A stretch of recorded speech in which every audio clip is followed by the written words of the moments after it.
Sagar park tank బండ్పై Congress senior Venkataswamy 95వ జయంతి వేడుకలు ఘనంగా నిర్వహించారు. సాగర్ పార్కులో వెంకటస్వామి విగ్రహానికి ఎమ్మెల్యేలు వివేక్, వినోద్లతో కలిపి నివాళులు అర్పించారు రవాణా మరియు బీసీ సంక్షేమ శాఖ మంత్రి పొన్నం ప్రభాకర్. ఈ సందర్భంగా మాట్లాడుతూ రాజకీయాల్లో నైతిక విలువలను, ప్రజాస్వామ్య విలువలను ఏ విధంగా పరిష్కరించలేరనే అంశాలను కూడా అవలీలగా అధిగమించిన నేత మన వెంకటస్వామి అని పొన్నం ప్రభాకర్ కొనియాడారు.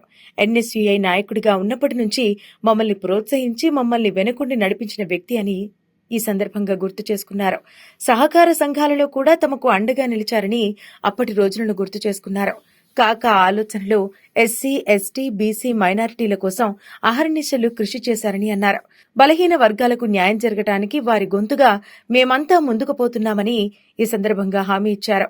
కాకా వారసులు వివేక్, వినోద్ గారు రాజకీయాల్లో ఉన్నత శిఖరాలకు చేర్చారని అన్నారు.